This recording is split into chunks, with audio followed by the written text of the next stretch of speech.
Hello नमस्कार दोस्तों, कैसे हैं आप सब। स्वागत करती हूं आपका फिर से एक बार पीएससी पाठशाला में। तो हम यहां पर टारगेट यूके पीएससी 2025 कर रहे हैं, जिसमें हमने सबसे पहले स्टार्ट क्या किया है। हमने सबसे पहले स्टार्ट किया है मॉडर्न हिस्ट्री ऑफ इंडिया। ठीक है, हमने मॉडर्न हिस्ट्री ऑफ इंडिया, आपको मैंने कल इससे पहले वाला जो लेक्चर है उसमें सिलेबस अटेस्ट करके दिया था। आई होप आपने वो देखा होगा और समझा होगा हम किस हिसाब से चल रहे हैं। तो अभी तक हमने एडवेंट ऑफ यूरोपियंस पढ़ लिया है, यूरोपियंस के इकोनॉमिक इम्पैक्ट्स पढ़ लिए हैं, यूरोपियंस की पॉलिसी 1757 से लेकर 1857 तक कैसी रही वो हमने पढ़ ली है। आज हमें पढ़ना है सोशल रिलीजियस रिफॉर्म्स मूवमेंट्स। देखिए, ये लेक्चर जो है, ये वीडियो, ये वाले जो टॉपिक है, ये टॉपिक जो है थोड़ा इंपॉर्टेंट टॉपिक भी बनता है और थोड़ा लंबा टॉपिक भी रहे। इसमें इसे हम डिस्कस करेंगे कि इंडिया में रिलीजियस रिफॉर्म मूवमेंट्स क्यों आए, आए हैं, क्या कौन कौन लोग उसे लेकर आए, और फिर धीरे धीरे हम वन बाय वन हर किसी एक सोसाइटी को, हर किसी एक एसोसिएशन को जो संगठन बने रिलीजियस मूवमेंट के लिए, उसे डिस्कस करेंगे। उसके बाद जो भी इंपॉर्टेंट पर्सनालिटीज हैं उसे डिस्कस करेंगे। तो हमारा क्या रहेगा, आज हमारा इंट्रोडक्शन लेक्चर रहेगा। ठीक है, आज सिर्फ इंट्रोडक्शन होगा। इसके बाद जो इंपॉर्टेंट एसोसिएशंस हैं वो आएंगे। इंपॉर्टेंट एसोसिएशंस के साथ साथ बीच बीच में जो इंपॉर्टेंट पर्सनालिटीज हैं वो आएंगी। ठीक है, तो चलिए शुरू करते हैं ज्यादा देर ना करते हुए। देखिए, 19वीं शताब्दी के बाद कुछ लोगों का मतलब कुछ लोग जागे, कुछ लोगों का राइज हुआ इंडिया में। उनका मोटिव था कि इंडिया की सोसाइटी में, इंडिया के समाज में कुछ बदलाव लेकर आने हैं।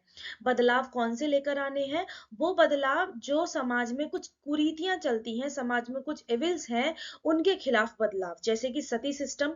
देखिए, सती सिस्टम क्या हुआ करता था कि जब पति की मृत्यु हो जाती है तो उसके बाद पत्नी को उसी की चिता पर बैठकर जलना पड़ता है, इसे बोलते हैं sati system. Widow remarriage. Widow remarriage क्या था कि उस समय 19वीं सेंचुरी में चाइल्ड मैरिज का प्रावधान था, यानी कि लड़कियों का विवाह या लड़कों का विवाह बचपन में ही कर दिया जाता था।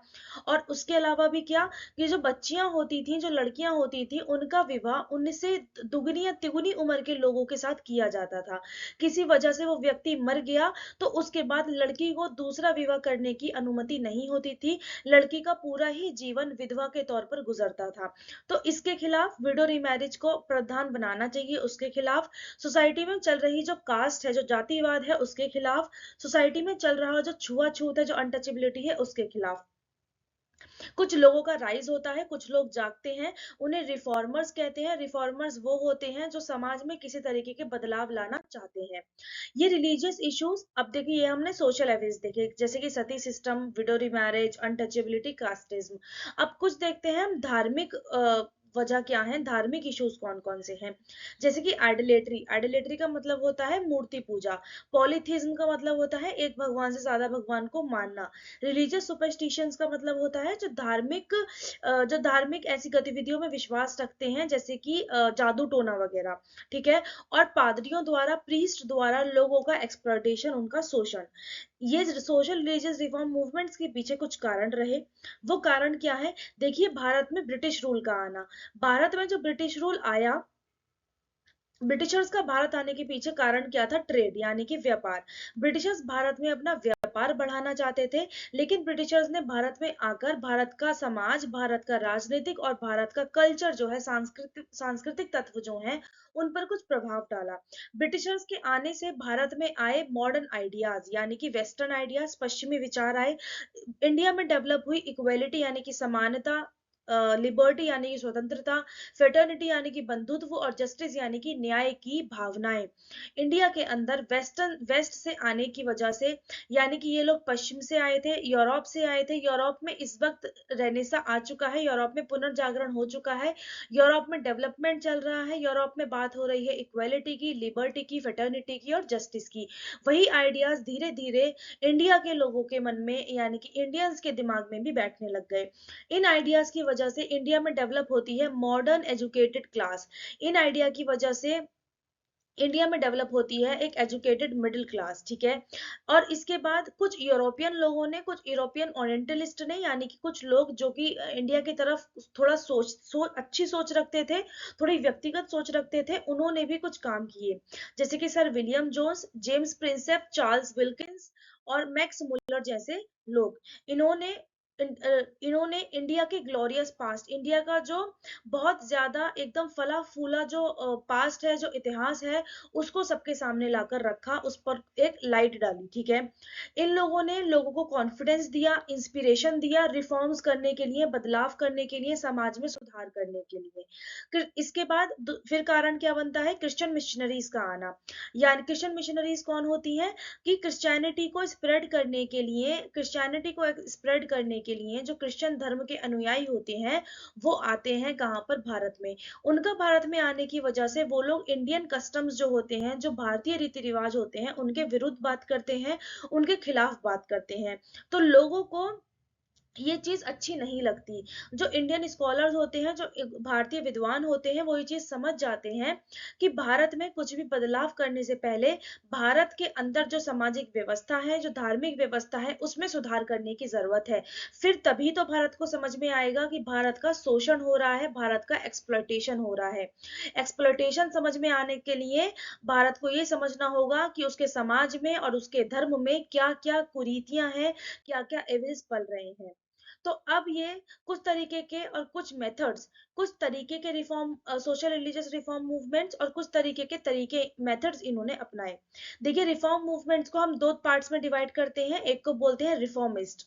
रिफॉर्मिस्ट लोग वो होते हैं जिनका एम होता है, जिनका उद्देश्य होता है सोसाइटी में कुछ बदलाव लाना, कुछ परिवर्तन लाना, चली आ रही कुरीतियों को हटाना, उनको दूर करना और सोसाइटी में बदलाव लेकर आना। कुछ रिफॉर्म मूवमेंट्स जो चलाए गए, या कुछ रिफॉर्म एसोसिएशन जो बने, आप एग्जांपल सुन लीजिए, ब्रह्मो समाज, प्रार्थना समाज, अलीगढ़ मूवमेंट। ये जो है, ये रिफॉर्म मूवमेंट के लिए बनाए जाने वाले एसोसिएशंस है, संगठन है, ठीक है। रिवाइवलिस्ट कौन होते हैं, रिवाइवल का देखिए इसका मतलब क्या है, रिवाइवल, रिवाइवल यानी कि पुनः जीवित करना। तो रिवाइवलिस्ट वो होते हैं जो इंडिया के पास्ट ग्लोरी को वापस जीवित करना चाहते हैं, जो इंडिया का भला पूरा इतिहास है उसे वापस जीवित करना चाहते हैं। लोगों को कोशिश करते हैं कि लोग वापस से एंशियंट इंडियन थॉट्स को अपनाएं, ठीक है। लोग वापस से जो इंडिया के जो थॉट्स हैं उसे अपनाएं और वेस्टर्न आइडियाज को छोड़ दें। इसके लिए रिवाइवलिस्ट जो एसोसिएशन स्टैब्लिश हुए, वो हुए आर्य समाज, रामकृष्ण परमहंस, देवबंद मूवमेंट। ये सब जो नाम है, इन सब के बारे में हम डिस्कस करेंगे, चिंता नहीं करिएगा। उसके बाद रिफॉर्म्स लाने के लिए सबसे पहले लोगों को जगाना जरूरी है। उसके लिए अलग अलग मेथड्स अपनाए गए, अलग अलग तरीके अपनाए गए, जैसे कि न्यूज़पेपर छापी गई, जर्नल्स छापी गई, किताबें छापी गई। फॉर एन एग्जाम्पल, राजा राम मोहन द्वारा छापी गई संवाद कौमुदी, इसमें राजा राम मोहन रॉय अपने आइडियाज लोगों तक पहुंचाते थे।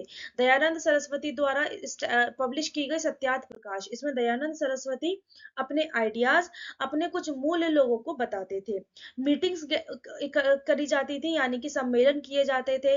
गवर्नमेंट पर प्रेशर बनाया जाता था कि गवर्नमेंट किसी तरीके के रूल लेकर आए, लॉ लेकर आए, जिससे कि ये जो कुरीतियां हैं, ये जो सोशल एविल्स हैं, इन्हें सोसाइटी से हटाया जा सके, ठीक है। परसुएशन का मेथड डाला। परसुएशन क्या होता है, किसी पर दबाव बनाना या किसी को इन्फ्लुएंस करना, अपनी बातों में लेकर आना। तो परसुएशन का मेथड अपनाया गया, लोगों को इन्फ्लुएंस किया गया कि इन तरीके के सोशल एविल्स का आप साथ ना दें, सती सिस्टम, पर्दा सिस्टम, इनके खिलाफ आप बात करें, ठीक है। रिफॉर्मिस्ट एसोसिएशंस कुछ बनाए गए, नाम है उनका, जैसे कि ब्रह्मो समाज, आर्य समाज वगैरह। कुछ एग्जाम्पल्स सुन लीजिए आप एसोसिएशन के, जैसे कि एक एसोसिएशन बना ब्रह्मो समाज। ये सबसे फर्स्ट बना हुआ एसोसिएशन है भारत में, किसी भी रिफॉर्म के लिए, किसी भी समाज सुधार के लिए, ठीक है। इसे बनाने वाले जो व्यक्ति थे, नाम है उनका राजा राम मोहन रॉय। इन्होंने 1828 में, यानी कि 1828 में कलकत्ता में इसकी स्थापना करी थी। इसके बाद इनको फादर ऑफ मॉडर्न इंडिया भी कहा जाता है, इनको आधुनिक भारत का पिता भी कहा जाता है।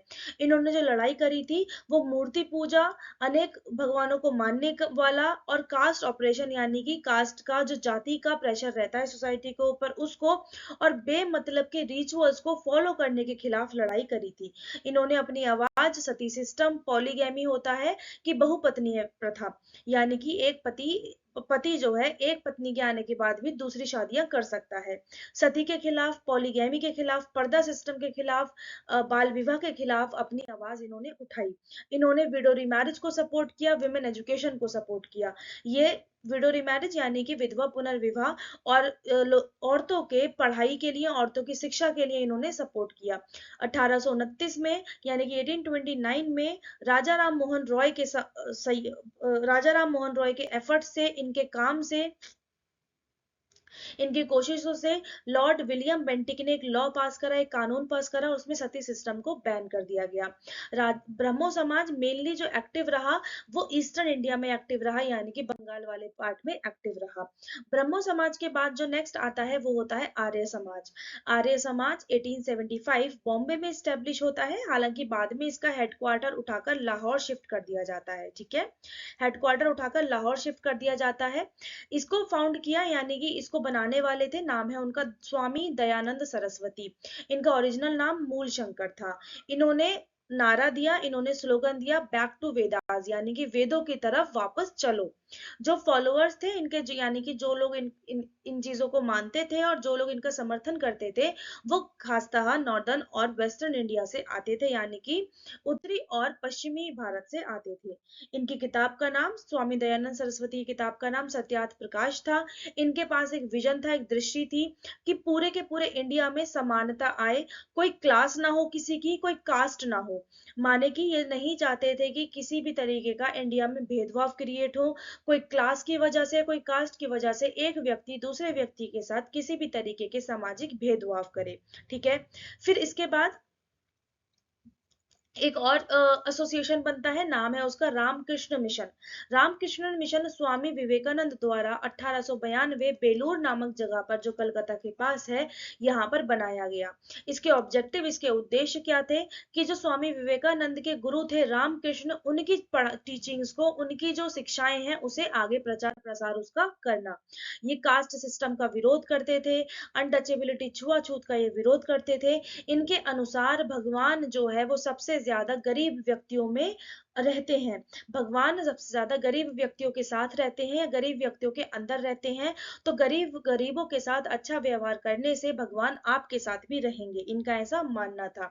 स्वामी विवेकानंद जी ने वर्ल्ड रिलीजियस कॉन्फ्रेंस शिकागो में जो हुई थी उसमें पार्टिसिपेट किया था, और विश्व को बहुत ज्यादा धर्म के बारे में बताया था कि धर्म क्या है। इनकी ये कॉन्फ्रेंस बहुत ज्यादा फेमस होती है। इसके बाद अब देखिए कुछ मूवमेंट्स, यानी कि कुछ जो आंदोलन है वो मुस्लिम्स ने भी चलाए। जैसे कि सबसे पहला आंदोलन मुस्लिम्स के द्वारा चलाया गया, नाम है उसका अलीगढ़ आंदोलन।